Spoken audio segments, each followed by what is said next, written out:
सुनिए सुधा देखिए ही गरल, सब करतूती कराल। जह तह काक उलुक बक, मानस सकृत मराल। अमृत केवल सुनने में आता है और विष जहाँ जहाँ प्रत्यक्ष देखे जाते हैं। विधाता की सभी करतूतें भयंकर हैं। जहाँ जहाँ कोई उल्लू और बगुले ही दिखाई देते हैं। हंस तो एक मानसरोवर में ही है। सुनी ससोच कह देवी सुमित्रा, विधि गति बड़ी विपरीत विचित्रा। जो सृजी पालई हरि बोहरी, बाल केली सम विधि मति भोरी। यह सुनकर देवी सुमित्रा जी शोक के साथ कहने लगीं, विधाता की चाल बड़ी ही विपरीत और विचित्र है। जो सृष्टि को उत्पन्न करने वाला है और फिर नष्ट कर डालता है। विधाता की बुद्धि बालकों के खेल के समान भोली विवेक शून्य है। कौशल्या कह दो सुन काहू, करम विबस दुख सुख क्षति लाहू। कठिन करम गति जाने विधाता, जो शुभ अशुभ सकल फलदाता। कौशल्या जी ने कहा, किसी का दोष नहीं है। दुख सुख हानि लाभ सब कर्म के अधीन है। कर्म की गति कठिन दुर्विज्ञ है, उसे विधाता ही जानता है। जो शुभ और अशुभ सभी फलों का देने वाला है। इस रजाई शीस सभी के, उत्पत्ति तिथि लय विषु अमी के। देवी मोह बस सोची बादी, विधि प्रपंचु अस अचल अनादि। ईश्वर की आज्ञा सभी के सिर पर है। उत्पत्ति स्थिति पालन और लय संहार तथा अमृत और विष के भी सिर पर है। ये सब उसी के अधीन हैं। हे देवी, मोह बस सोच करना व्यर्थ है। विधाता का प्रश्चय ऐसा ही अचल और अनादि है। भूपति जी अब मरब उर आनी, सोचिए सखी लखी निज हित हानि। सिय मातु कह सत्य सुबानी, सुकृति अवधि अवधपति रानी। महाराज के मरने और जीने की बात तो हृदय में याद करके जो चित्त करती हैं, वह तो हे सखी हम अपने ही हित की हानि देखकर स्वार्थवश करती हैं। सीता जी की माता ने कहा, आपका कथन उत्तम और सत्य है। पाप और पुण्यात्माओं के सीमा रूप अवधपति महाराज दशरथ जी की ही तो रानी हैं। फिर भला ऐसा क्यों न कहेंगी। लखनऊ रामू सिय जानु बन, पल परिणाम ने सो पोचू। गहबरी ही कह कौशिला, मोही भरत कर सोचू। कौशल्या जी ने दुख भरे हृदय से कहा, श्री राम लक्ष्मण और सीता वन में जाएं, इसका परिणाम तो अच्छा ही होगा, बुरा नहीं। मुझे तो भरत की चिंता है। इस प्रसाद आशीष तुम्हारी, सुत सुत वधु देव सरी बारी। राम शपथ में कीन्हे न काऊ, सो करी कहूँ सखी सती भाऊ। ईश्वर ने अनुग्रह और आपके आशीर्वाद से मेरे चारों पुत्र और चारों बहुएं गंगा जी के जल के समान पवित्र हैं।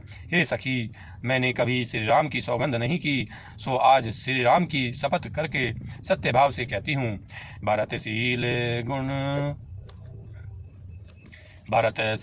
गुण विनय बड़ाई, भायप भगति भरोसे भलाई। कहत सारदू करमती चे, सागर सीप की जाही उलीचे। भरत के शील गुण नम्रता बड़प्पन भाईपन भक्ति भरोसे से और अच्छेपन का वर्णन करने में सरस्वती जी की बुद्धि भी हिचकती है। सीप से कहीं समुद्र उलीचे जा सकते हैं। जानऊ सदा भरत कुलदीपा, बार बार मोही कहूँ महीपा। कसे कनकु मणि पारखी पाए, पुरुषु परखहि समय सुभाई। मैं भरत को सदा कुल का दीपक जानती हूँ। महाराज ने भी बार बार मुझे यही कहा था। सोना कसौटी पर कसे जाने पर और रत्न पारखी जौहरी के मिलने पर ही पहचाना जाता है, वैसे ही पुरुष की परीक्षा समय पड़ने पर उसके स्वभाव में ही उसका चरित्र देखकर हो जाती है। अनुचित आजू कहब अब मोरा, शोक स्नेह शयानप थोरा।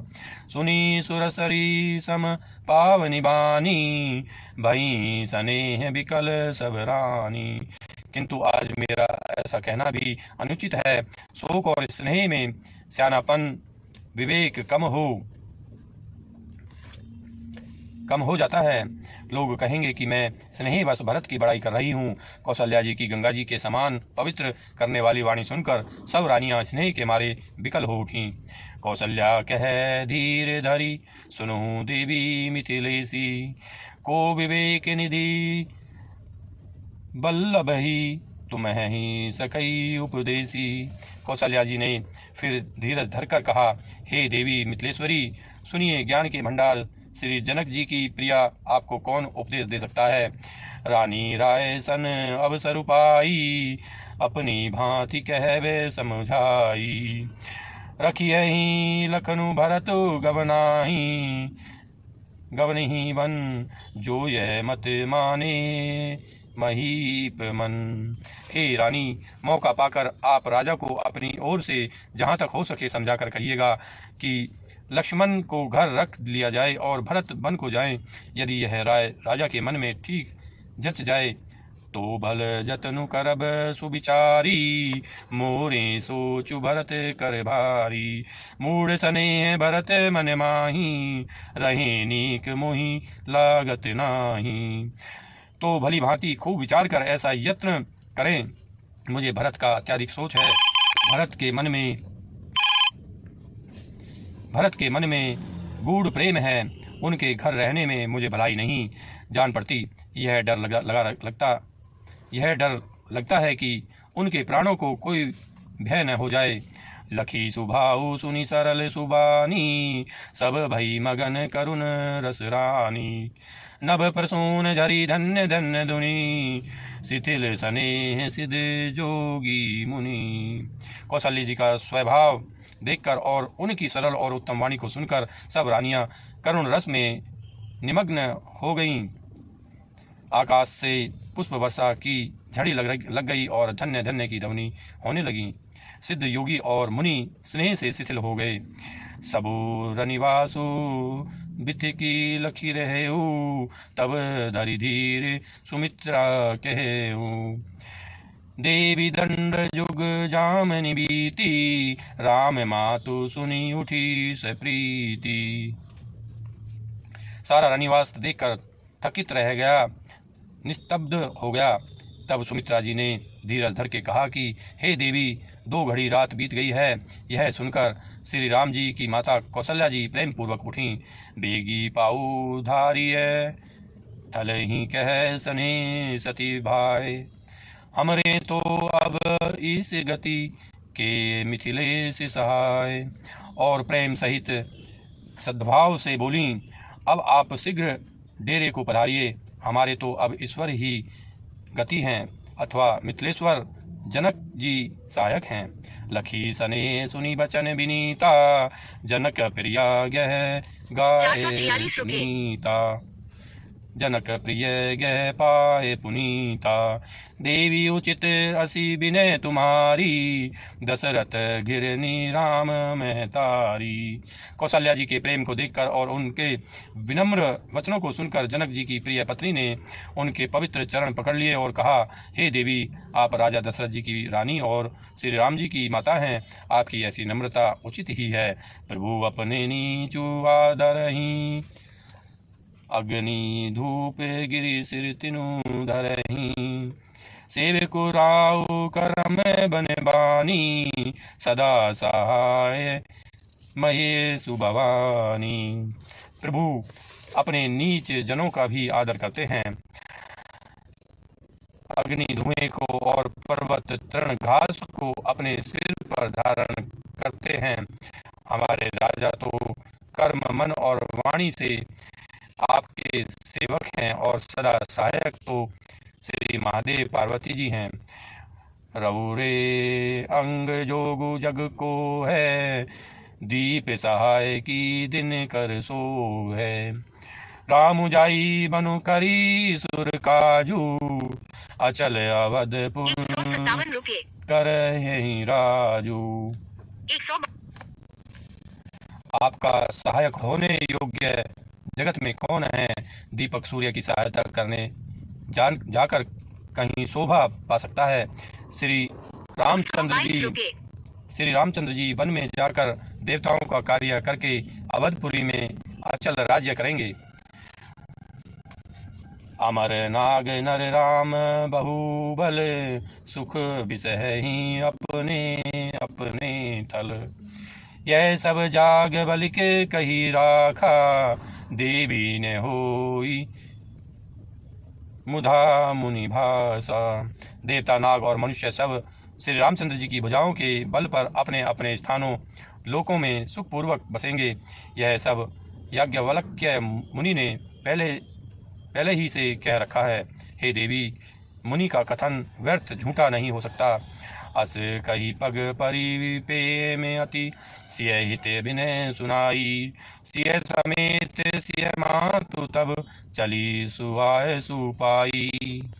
ऐसा कहकर बड़े प्रेम से पैरों पकड़कर सीता जी को साथ भेजने के लिए विनती करके और सुंदर आज्ञा पाकर तब सीता जी समेत सीता जी की माता डेरे को चली। प्रिय परिजन ही मिली बेदेही जो जेहि जो गुभाति तियते। तापस बेस जाने की देखी भासवु विकल विषाद विशेषी। जानकी जी अपने प्यारे कुटुंबियों से जो जिस योग्य था उससे उसी प्रकार मिली। जानकी जी को तपस्विनी के वेश में देखकर सभी शोक से अत्यंत व्याकुल हो गए। जनक राम गुरु आए सुपाई चले थल ही सिय देखी आई। लीन लाई उर जनक जान की पाहुनी पावन पे में प्राण की। जनक जी 157 रुपये। जनक जी श्री राम जी के गुरु वशिष्ठ जी की आज्ञा पाकर डेरे को चले और आकर उन्होंने सीता जी को देखा। जनक जी ने अपने पवित्र प्रेम और प्राणों की पहुनी जानकी जी को हृदय से लगा लिया और उमगे अम्बुधि अनुरागु भयउ भूप मनु मनु पयागु। सिय स्नेह बटु बाढ़त जोहा तापर राम पे में शिशु सोहा। उनके हृदय में वात्सल्य प्रेम का समुद्र उमड़ पड़ा। राजा का मन मानो प्रयाग हो गया। उस पर समुद्र के अंदर उन्होंने आदि शक्ति सीता जी के अलौकिक स्नेह रूपी अक्षय बट को बढ़ते हुए